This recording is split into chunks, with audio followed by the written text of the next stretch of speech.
লক্ষ কোটি শুকরিয়া জানাই যিনি আমাদেরকে জুমার নামাজের জন্য মসজিদে আসার তৌফিক দিয়েছেন। সবাই একবার প্রাণ খুলে বলি আলহামদুলিল্লাহ। প্রিয় নবী সাল্লাল্লাহু আলাইহি ওয়াসাল্লামের প্রতি সবাই একবার দরুদ পড়ি। আল্লাহুম্মা সাল্লি আলা মুহাম্মাদিন ওয়া আলা আলি মুহাম্মাদিন কামা সাল্লাইতা আলা ইব্রাহিম ওয়া আলা আলি ইব্রাহিম ইন্নাকা হামিদুম মাজিদ।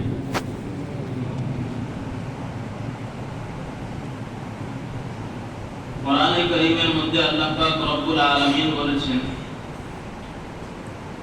উদউনি আস্তাজিব লাকুম, তোমরা আমাকে ডাকো, আমার কাছে দোয়া চাও, আমার কাছে তোমরা সওয়াল করো, আমার কাছে তোমরা ক্ষমা চাও, ভিক্ষা চাও, আমি তোমাদের ওই চাওয়া পাওয়াকে কবুল করব। সুতরাং আল্লাহ তাআলার কাছে চাওয়ার জন্য নির্দিষ্ট কোনো সময় নেই। আল্লাহ তাআলার কাছে চাওয়ার জন্য নির্দিষ্ট কোনো ওয়াক্ত নেই। আল্লাহ তাআলার কাছে দোয়া করার জন্য, দোয়া চাওয়ার জন্য কোনো নির্দিষ্ট স্থান সময় নেই। আমি রাতের বেলা বিছানায় শুয়েও আল্লাহর কাছে দোয়া চাইতে পারি, মসজিদের কোনো কোনায় বসেও আল্লাহর কাছে দোয়া চাইতে পারি। আমি আল্লাহর কাছে দোয়া চাইতে পারি কাজ করতে করতে, মাঠে হোক, গাড়ি চালাতে হোক, দোকানে বসে হোক, ব্যবসা বাণিজ্য করতে করতে হোক, আমি আল্লাহ তাআলার কাছে দোয়া চাইতে পারি। এর কোনো বাধা প্রতিবন্ধকতা নেই। তবে দোয়ার কিছু আদাব আছে, দোয়ার কিছু মুস্তাহাব আছে, সুনান আছে, যেগুলি খেয়াল করে দোয়া চাইলে সেই দোয়াটি আল্লাহ তাআলার দরবারে বেশি গ্রহণযোগ্যতা পায়, সেটি আল্লাহ তাআলা বেশি পছন্দ করেন। যেমন দোয়ার শুরুতে আল্লাহ তাআলার প্রশংসা করা, এটি কি সুন্নাত। দোয়ার শুরুতে আল্লাহ তাআলার প্রশংসা করা এবং প্রিয় নবী সাল্লাল্লাহু আলাইহি ওয়াসাল্লামের প্রতি দরুদ পড়া, এটি হলো দোয়ার সুন্নাত। উবাই ইবনে কাব রাদিয়াল্লাহু আনহু জিজ্ঞেস করলেন, ইয়া রাসূলুল্লাহ, দোয়ার মধ্যে কত অংশ দরুদ শরীফ পড়ো? হুজুর সাল্লাল্লাহু আলাইহি ওয়াসাল্লাম বললেন, 3 ভাগের 1 ভাগ দরুদ পড়ো। হযরত উবাই ইবনে কাব বললেন, ইয়া রাসূলুল্লাহ, আমার আরো বেশি দরুদ শরীফ পড়তে মন চায়। হুজুর সাল্লাল্লাহু আলাইহি ওয়াসাল্লাম বললেন, যদি 10 মিনিট দোয়া করো, 5 মিনিট দরুদ শরীফ পড়ো না, অর্ধেকটা দরুদ শরীফ পড়ো। হযরত উবাই ইবনে কাব রাদিয়াল্লাহু আনহু বললেন, ইয়া রাসূলুল্লাহ, এর চেয়েও আমার বেশি বেশি দরুদ শরীফ পড়তে মন চায় দোয়ার মধ্যে। হুজুর সাল্লাল্লাহু আলাইহি ওয়াসাল্লাম বললেন, তাহলে সম্পূর্ণ দোয়াটাই শুধু দরুদ শরীফ পড়ো। যে টাইম তুমি দোয়া চাইতে আল্লাহর কাছে, পুরো টাইমটাই করো তুমি দরুদ শরীফ পড়ো। আর যদি তুমি সম্পূর্ণ দোয়ার টাইমটায় দরুদ শরীফ পড়ে কাটিয়ে দাও, তাহলে তোমার কোনো চিন্তা থাকবে না, তোমার কোনো গম হাম, কোনো পেরেশানি থাকবে না। বলার উদ্দেশ্য এই যে দোয়ার শুরুতে আল্লাহ তাআলার প্রশংসা, আর তারপরে প্রিয় নবী সাল্লাল্লাহু আলাইহি ওয়াসাল্লামের প্রতি দরুদ, এটি হলো সুন্নাত। যাই হোক, এবার আসি, মানুষ যখন মারা যায়, মানুষ মারা যাওয়ার পর তার জন্য জিন্দা ব্যক্তিদের, তার পরিবার পরিজন, বন্ধু বান্ধব, আত্মীয় স্বজন, জীবিত ব্যক্তিদের প্রতি কিছু দায়িত্ব অর্পণ হয় মৃত ব্যক্তির বিষয়ে।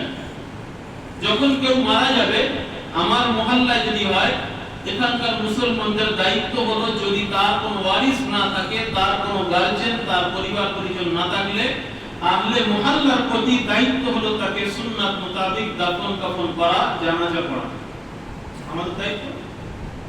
তার পরিবার পরিজন থাকলো, তার সম্পদ, তার আপনার অর্থ পয়সা আছে, তার থেকেই তার দাফন কাফনের ব্যবস্থা হবে।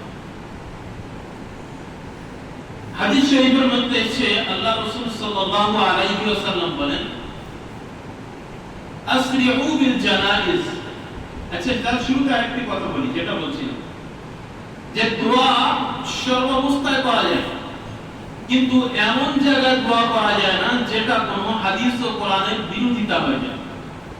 এমন জায়গা দোয়া চাওয়া যাবে না যেটা কোনো আয়াতের সাংঘর্ষিক হয়ে যায়, যেটি কোনো হাদিসের হুকুমের বিরুদ্ধে হয়ে যায়, এমন জায়গা দোয়া চাওয়া যাবে না।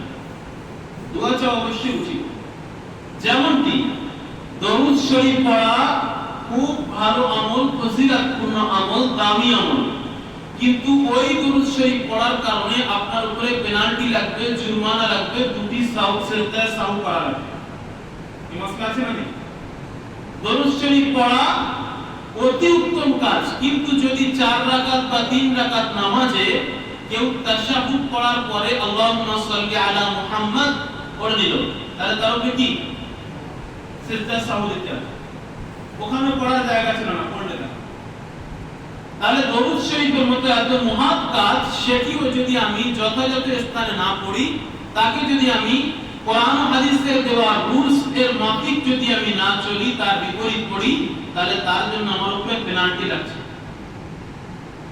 ঠিক তেমনি দোয়া চাওয়া আপনার 24 ঘন্টার সর্ব অবস্থা আপনি চাইতে পারেন, কিন্তু দোয়া চাওয়া এমন ক্ষেত্রে আপনাকে বিরত থাকতে হবে যেটা হাদিস ও কোরআনের সাংঘর্ষিক হয়ে যায়।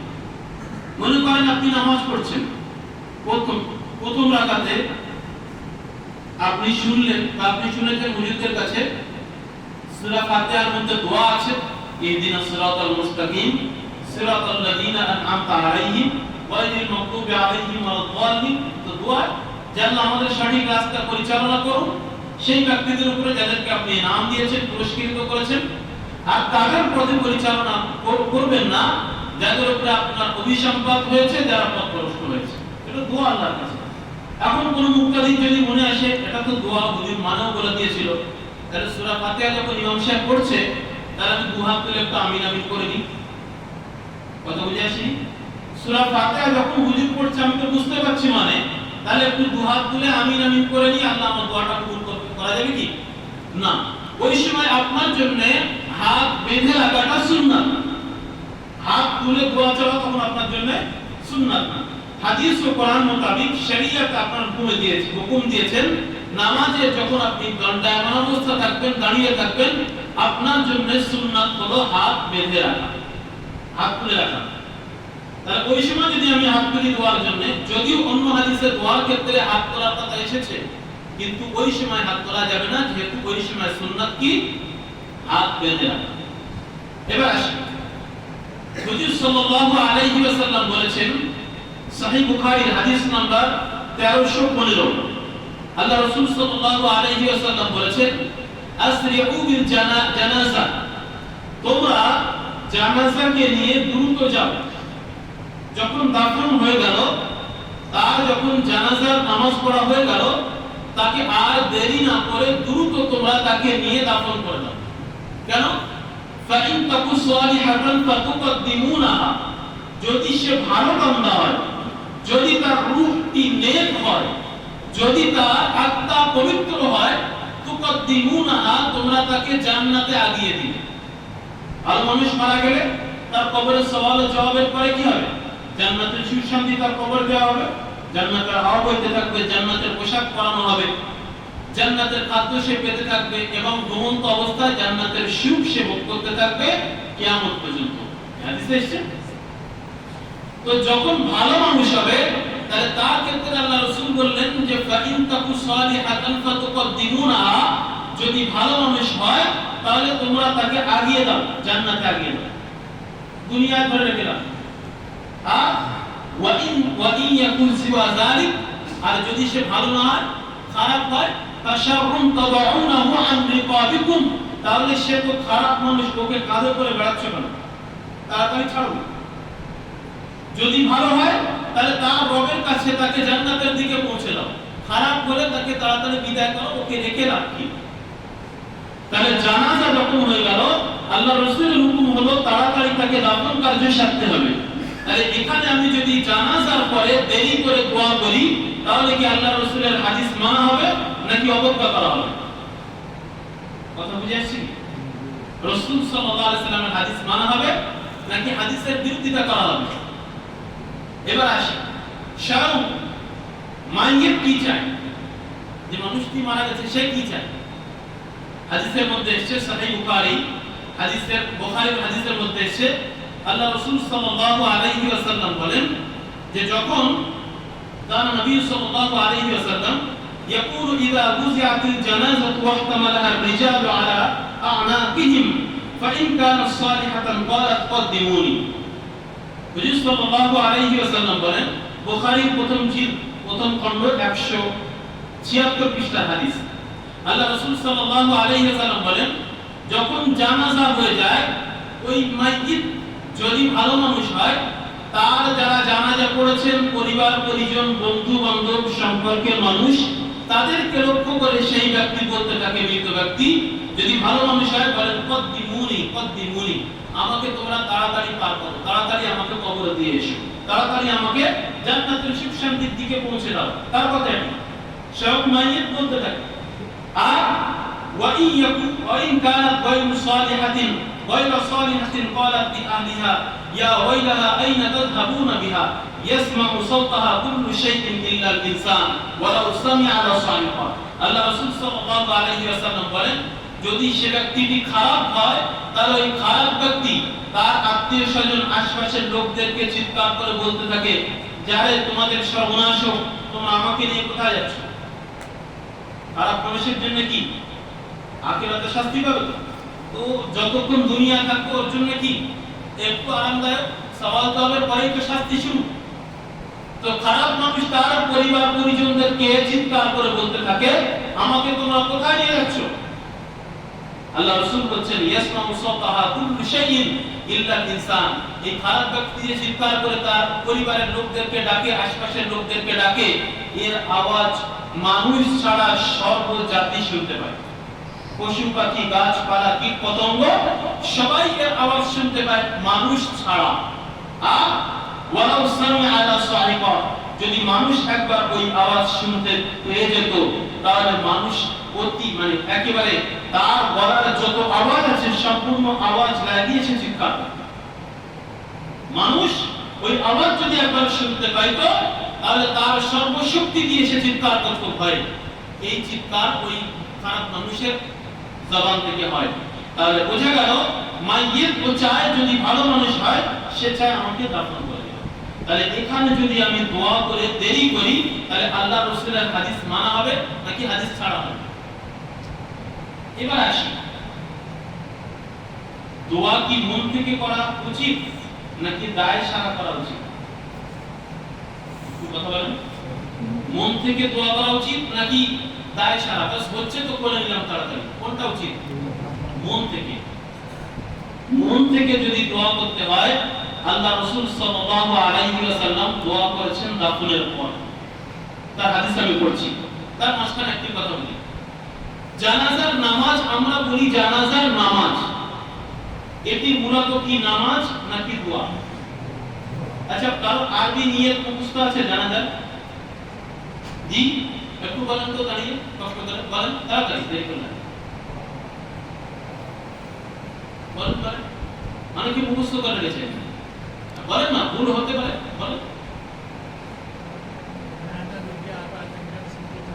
একটু স্লো বলেন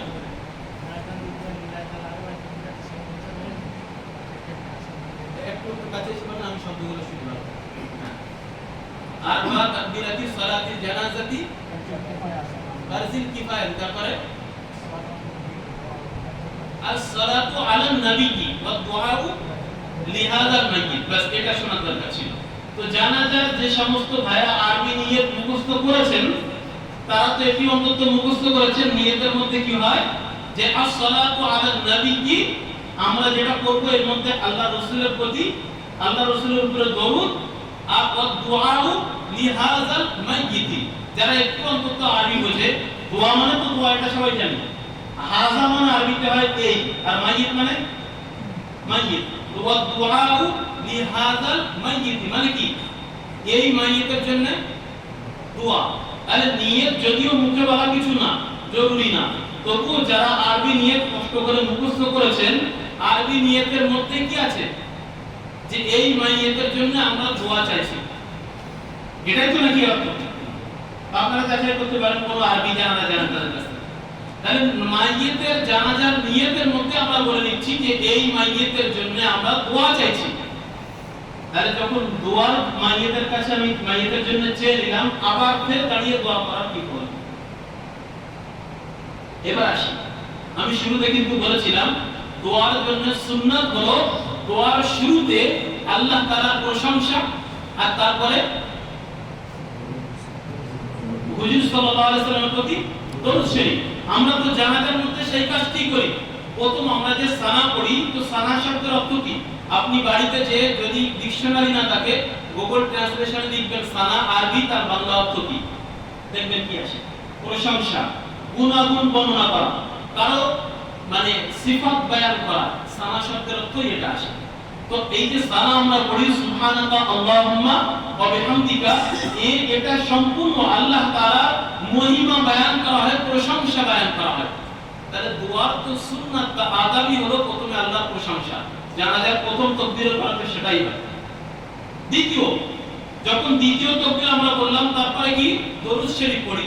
তো দোয়ার জন্য আদব বা সুন্নাত হলো আল্লাহর প্রশংসার পরে দরুদ পড়া। তো সেজন্য দরুদ পড়া হয়। তৃতীয় তাকবীরের পর আমরা কি পড়ি? আল্লাহুম্মা গফিরলি হাইয়িনা ওয়া মাইয়িতিনা ওয়া শাহিদিনা ওয়া গায়িবিনা ওয়া সাগীরিনা ওয়া কাবীরিনা ওয়া যাকারিনা ওয়া উনসানা। আল্লাহুম্মা মান আহইয়াইতাহু মিন্না ফাআহইহি আলাল ইসলাম ওয়া মান তাওয়াফাইতাহু মিন্না ফাতাওয়াফাহু আলাল ঈমান। এর অর্থ কি? আল্লাহুম্মা গফিরলি হাইয়িনা ওয়া মাইয়িতিনা, হে আল্লাহ আপনি maaf করে দেন আমাদের মধ্যে যারা জীবিত তাদেরকে, যারা মৃত তাদেরকেও। এটা কি দোয়া না অন্য কিছু? দোয়া তো। আল্লাহুম্মা গফিরলি হাইয়িনা ওয়া মাইয়িতিনা ওয়া শাহিদিনা ওয়া গায়িবিনা, যারা এখানে উপস্থিত তাদেরকেও maaf করে দেন, যারা অনুপস্থিত তাদেরকেও maaf করে দেন। ওয়া সাগীরিনা ওয়া কাবীরিনা, যারা বাচ্চা তাদেরকেও maaf করেন, যারা বয়স্ক তাদেরকেও maaf করেন। ওয়া যাকারিনা ওয়া উনসানা, যারা পুরুষ তাদেরকেও maaf করেন, যারা মহিলা তাদেরকেও maaf করেন। আর তার জন্য বাকি আছে? সবার জন্য দোয়া হয়ে গেল, মাইয়িতের হয়ে গেল, যারা উপস্থিত তাদেরও দোয়া চাওয়া হয়ে গেল। আল্লাহুম্মা মান আহইয়াইতাহু মিন্না ফাআহইহি আলাল ইসলাম, হে আল্লাহ আমাদের মধ্যে যাদেরকে আপনি জীবিত রাখবেন তাদেরকে ইসলামের উপরে জীবিত রাখবেন। অর্থাৎ তারা যেন নামাজ, রোজা, হজ, যাকাত সমস্ত হুকুম আহকামগুলো ঠিকঠাক পালন করতে পারে, এই ইসলামের হুকুম আহকাম মেনে তাদেরকে জিন্দা রাখবেন। ওমান তাওয়াফাইতাহু মিন্না ফাতাওয়াফাহু আলাল ঈমান, আর আমাদের মধ্যে আপনি যাদেরকে মৃত্যুবরণ করাবেন তাকে আপনি মৃত্যু দেবেন ঈমানি মত, তাকে ঈমানি মত দেবেন। বলেন এই দোয়ার মধ্যে আর দুনিয়া ও আখিরাতের কিছু চাইতে বাকি আছে? তো সবার জন্য মাগফিরাতের দোয়া হয়ে গেল, জিন্দা মানুষদের ইসলামের উপরে অটল থাকতে পারে তার দোয়া হয়ে গেল, মৃত্যুর সময় আমাদের সবচেয়ে বড় কাম্য ঈমানি মত যেন হয় সে দোয়াটাও হয়ে গেল। আর কি দোয়া বাকি আছে? তাহলে জানাজার মধ্যে আসল কাজটি তো হলো দোয়া। তাহলে এরপরে আবার দোয়া চাওয়ার কি কোনো দরকার আছে? এরপর চতুর্থ তাকবীর, তারপর সালাম ফেরানো হয়, এই হলো দোয়া। এই জানাজার কাছে দোয়া, এটি আমি তো এমনি ব্যাখ্যা করে বললাম। আর জানাজার দোয়া এর পিছনে বাস্তব হাদিসও আছে। হাদিস আল্লাহ রাসূল সাল্লাল্লাহু আলাইহি ওয়াসাল্লাম শহীদদের বিষয়ে বলেছেন যে আস-সাইফু মাহাকুজ যুনুব ওয়া সালাতু আলাইহি শাফাআতুল লাহু ওয়া দুআউন। হাদিস কি আছে? মাকসুদ দ্বিতীয় খণ্ড 51 পৃষ্ঠার হাদিস, দারুল মারিফা বেরুতের ছাপ। সেটা বলে দিচ্ছি কারণ পৃষ্ঠা নাম্বার আমার সময় মিলে না। তো ওই বেরুতের ছাপ মাকসুদের দ্বিতীয় খণ্ডের 51 পৃষ্ঠার হাদিস, আল্লাহ রাসূল সাল্লাল্লাহু আলাইহি ওয়াসাল্লাম বলেন আস-সাইফু মাহাকুজ যুনুব, যে ব্যক্তি যুদ্ধের ময়দানে তলোয়ার নিয়ে লড়াই করেছে ওর তলোয়ার ওর গুনাহকে মিটিয়ে দিয়েছে। যে তলোয়ার নিয়ে লড়াই করেছে তার তলোয়ার তার সমস্ত গুনাহকে মুছে দিয়েছে। আর সালাতু আলাইহি শাফাআতুল লাহু ওয়া দুআউন, আর আমরা যে মাইয়িত বা যিনি শহীদ হয়ে গেছেন তার উপরে জানাজা পড়ি, এটা তার জন্য সুপারিশ বা তার জন্য আমরা দোয়া করে থাকি। তাহলে জানাজাকে স্বয়ং আল্লাহ রাসূল স্পষ্ট শব্দে দোয়া বলে ঘোষণা দিয়েছেন। শুধু আল্লাহ রাসূলের কথা না, হয়তো কেউ বলতে পারে ও হাদিস ঠিক আছে, আমাদের ফুকাহাদের কিতাব থেকে দেখাতে হবে, ফিকহে হানফির কিতাব থেকে দেখাতে হবে। তো ফিকহে হানফির আমার সামনে প্রায় 15 থেকে 16টা কিতাবের হাওয়ালা আছে। কটা বলুন? আপনার ইমাম ইবনুল কাইয়িম রাহমাতুল্লাহি আলাইহি জাদুল মাআদের মধ্যে লিখেছেন মাকসুদুস সালাতি আলাল জানাজাতি হুয়া দুআ, জানাজার মূল উদ্দেশ্যই হলো দোয়া। জাদুল মাআদ পৃষ্ঠা নম্বর 505। এরপরে আল্লামা ইবনে মুজাহিদ হানাফি বাহরুর রায় প্রথম খণ্ড 293 পৃষ্ঠা, তিনিও লিখছেন আন্নাহা আদ-দুআ ওয়া সালাতুল মাখসুসা, জানাজাটা এটি শুধু নামাজ নয় বরং এটি দোয়া। এখন প্রশ্ন হতে পারে যে নামাজ আমরা কেন বলি? নামাজ এজন্য বলি, নামাজের কিছু তার সাথে সামঞ্জস্যতা আছে। যেমন তাকবীর বাদে আমরা আল্লাহু আকবার বলি, নামাজের মধ্যে যেমন কথা বলা যায় না, জানাজার মধ্যে কথা বলা যায় না। নামাজের মধ্যে যেমন উযু দরকার হয়, জানাজার মধ্যেও উযু দরকার হয়। কিন্তু নামাজের মধ্যে রুকু সিজদা আছে, তাতে রুকু সিজদা নেই। নামাজের মধ্যে সিজদা সাহু আছে, তাতে সিজদা সাহু নেই। নামাজের মধ্যে বৈঠক আছে, তাতে বৈঠক নেই। নামাজের মধ্যে সূরা কিরাত করতে হয় বাকায়দা, সূরা ফাতিহা তার সাথে অন্য সূরা পড়া জরুরি ওয়াজিব, তার মধ্যে সূরা ফাতিহা অন্য সূরা পড়া ওয়াজিব নয়। তাহলে নামাজের মধ্যে অধিকাংশ ক্ষেত্রে মিল নেই, কিছু ক্ষেত্রে মিল আছে। সেই সূত্রে জানাজাকে বলা হয় নামাজ। কিন্তু জানাজা মূলত হলো দোয়া। ইমাম আল্লামা ইবনুল কাইয়িম রাহমাতুল্লাহি আলাইহি জাদুল মাআদ 505 পৃষ্ঠায়, ইবনে নুজাইম আলাইহি রাহমা আল বাহরুর রায় প্রথম খণ্ড 293 পৃষ্ঠায় দোয়া বলেছেন। আল্লামা ইবনুল হুমাম হানফি মাযহাবের বড় আলেম ফাতহুল কাদির দ্বিতীয় খণ্ডের 18 পৃষ্ঠায় তিনিও বলেছেন জানাজা হলো দোয়া। ফাতাওয়া শামী আল্লামা ইবনে আবিদিন শামী তিনিও দ্বিতীয় খণ্ডের 189 পৃষ্ঠায় লিখেছেন জানাজা হলো দোয়া। তখতাবি আলা মারাকিল ফালাহ, ফাতাওয়া শামীর যিনি লেখক তার উস্তাদ, তিনিও তখতাবি আলা মারাকিল ফালাহের প্রথম খণ্ড 356 পৃষ্ঠায় লিখেছেন জানাজার নামাজ হলো দোয়া। বাজ্জাজিয়া প্রথম খণ্ড 83 পৃষ্ঠা তিনিও লিখেছেন জানাজার নামাজ হলো দোয়া। ইনায়া হিদায়াহ কিতাবের বিখ্যাত শরহ ফাতহুল কাদির তার টিকা হলো ইনায়া, এর মধ্যে আল্লামা বাবরদি তিনিও লিখেছেন দ্বিতীয় খণ্ড 87 পৃষ্ঠা যে জানাজার নামাজ হলো দোয়া। হিদায়াহ প্রথম খণ্ড 80 পৃষ্ঠা আল্লামা হিদায়াহ মারগিনানি তিনিও লিখেছেন জানাজার নামাজ হলো দোয়া। মাকসুদ ইমাম সারাফসির লেখা দ্বিতীয় খণ্ড 24 পৃষ্ঠার মধ্যে তিনিও হাদিস দ্বারা প্রমাণ করে লিখেছেন জানাজার নামাজ হলো দোয়া। ফিকহে হানফি বিখ্যাত কিতাব আল মুহিতুল বুরহানি ফিল মাযহাবিন নুহমানি, এই কিতাবের মধ্যে তৃতীয় খণ্ড 109 পৃষ্ঠার মধ্যে তিনিও লিখেছেন জানাজার নামাজ দোয়া। এছাড়া আরো অনেক কিতাব আমার কাছে আছে যে জানাজা হলো দোয়া। এখন বলেন জানাজার পরে কি ফের দোয়া চাইতে হবে নাকি হাদিস অনুযায়ী তাড়াতাড়ি তাকে দাফন করাটাই মুস্তাহাব? এবার আসি, সময় হয়ে গেছে, যে একটি হাদিস বলে আমি শেষ করে দেব। শুনুন যে হুজুর সাল্লাল্লাহু আলাইহি ওয়াসাল্লাম দোয়া কখন করতে বলেছেন। সুনান আবু দাউদের মধ্যে হাদিস এসেছে আল্লাহ রাসূল সাল্লাল্লাহু আলাইহি ওয়াসাল্লাম বলেছেন যে হুজুর সাল্লাল্লাহু আলাইহি ওয়াসাল্লাম বলেছেন না, বরং বলতেন। আব্দুল্লাহ ইবনে মাসউদ থেকে বর্ণিত, قال رسول الله صلى الله عليه وسلم يقول اذا فرغ من دفن الميت استغفروا لاخيكم واسالوا له التثبيت فانه الان يسال। আল্লাহ রাসূল সাল্লাল্লাহু আলাইহি ওয়াসাল্লাম বলেন, যখন হুজুর সাল্লাল্লাহু আলাইহি ওয়াসাল্লাম দাফন করতেন, আব্দুল্লাহ ইবনে মাসউদ বলছেন হুজুর সাল্লাল্লাহু আলাইহি ওয়াসাল্লাম দাফনের পরে সাহাবায়ে কেরামদেরকে বলতেন যে ইস্তাগফিরু লিআখিকুম, দাফন হয়ে গেছে, বাড়িতে ফিরে যাও, এক্ষুনি তাকে সওয়াল জবাব করা হবে। এখন তোমরা তোমার ভাইয়ের জন্য কি করো? ইস্তিগফার করো, আল্লাহর কাছে মাফ চাও, হে আল্লাহ আমাদের যে মুমিন ভাইকে আমরা দাফন করলাম তাকে আপনি মাফ করে দেন। ওয়াসআলু লাহু তাসবিহ, আর তার যেন পা শক্ত থাকে, তার যেন পা শক্ত থাকে। তার মানে কি? আরিস্তারা যে প্রশ্ন করবে মা রাব্বুকা ওয়া মা দীনুকা ওয়া মা তাকুলু ফি হাযা রাজুল, যে তোমার রবকে, দ্বীন কি, আর এই চেহারা হুজুর সাল্লাল্লাহু আলাইহি ওয়াসাল্লামের চেহারা পেশ করে জিজ্ঞেস করা হবে যে এই ব্যক্তির বিষয়ে, এই চেহারার বিষয়ে তোমার খেয়াল কি, কি বলো? এই প্রশ্ন যখন করা হবে, এই জায়গাতে যে হাজারো মুখস্থ করে দুনিয়া থেকে যাবে, তাকে যদি আল্লাহ তাআলা তৌফিক না দেন তাহলে সে জবাব দিতে পারবেন না। তার পা যদি আল্লাহ শক্ত না করেন, দৃঢ় না করেন, তাহলে ফারিস্তার এই প্রশ্নের জবাব সে দিতে পারবে না। এটা সূরা ইব্রাহিমের মধ্যে আল্লাহ তাআলা সেটাও জানিয়েছেন, ইউসাব্বিতুল্লাহু আল্লাযীনা আমানু বিল কওলিস সাবিতি ফিল হায়াতিদ দুনিয়া ওয়া ফিল আখিরাহ। কবরের মধ্যে সওয়াল যখন হয়, আল্লাহ তাআলাই মানুষের তখন পা মজবুত করেন জবাব দেওয়ার জন্য। আল্লাহ রাসূল বলেন দাফন হয়ে গিয়েছে, দাফনের পরে তোমরা তোমার ভাইয়ের জন্য দোয়া চাও, কেননা এখন তার কবরের সওয়ালও জবাব হবে। দোয়ার প্রয়োজন এখন, তার দোয়ার এখন প্রয়োজন। সুতরাং দোয়া চাওয়ার সুন্নাত জায়গা হলো দাফনের পরে। যদি কেউ দোয়া চাইতে চায়, দোয়া চায়, অবশ্যই চাইতে পারে দাফনের পর। আর জানাজার পরে দোয়া বলে যদি কেউ দাফনকে দেরি করে সে আল্লাহ রাসূলের হাদিসের খেলাফ কাজ করলো। সর্বোপরি একটি হাওড়া পেশ করি, অনেক খাবার আমার কাছে আছে আলহামদুলিল্লাহ। এইটা যেহেতু একটি এলপি বিষয়, এই সব আলোচনা এখানে করলে আমি বোঝাতেও পারবো।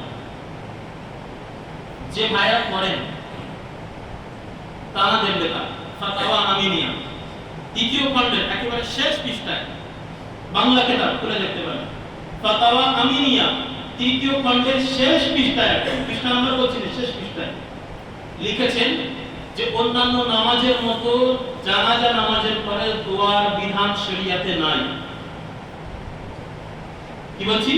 এটা সেই কিতাবে আমি এবার বলছি যে অন্যান্য নামাজের মতো জানাজার পরে দোয়ার বিধান শরীয়তে নাই। যদি কেউ করতে চায় তাহলে তার জন্য বড়জোর জায়েজ বলা যেতে পারে, কিন্তু দোয়ার জন্য দাফনকে দেরি করা চলিবে না।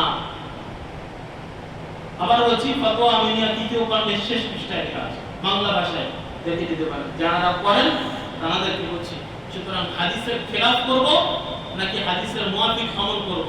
আমরা যারা করি উতসে পড়ে করে নিজেদের লেখা কিতাবপত্রগুলো আমরা খুলে দেখি, বাংলা কিতাবও পড়ি না। যাই হোক, এই বিষয়টা নিয়ে একটি মতভেদ তৈরি হয়েছিল। অনেকে বলেছিলেন যে হুজুর সম্ভব হলে একটু ওয়াজাহ করে দেবেন, তাই বললাম সংক্ষিপ্ত সময়ের মধ্যে এই এত বড় টপিককে আনা মুশকিল। আল্লাহ পাক রব্বুল আলামিন আমাদের সকলকে বোঝার তৌফিক দান করুন, সুন্নাতের উপর আমল করার তৌফিক দান করুন। একটি ঘোষণা, আগামী 21শে সেপ্টেম্বর আমাদের বাঁকুড়া ছাত্রদের জোড় আছে আমাদের মসজিদে, আসর থেকে নিয়ে আর এশা পর্যন্ত। তো যে সমস্ত ছাত্ররা 14 বছরের বয়স বেশি, 14 বছরের মধ্যে যাদের বয়স, তারা সবাই ওখানে থাকবেন। আল্লাহ পাক রব্বুল আলামিন আমাদের সকলের বলা এবং শোনার যে বিষয়ে সামর্থ্য তৌফিক দান করুন।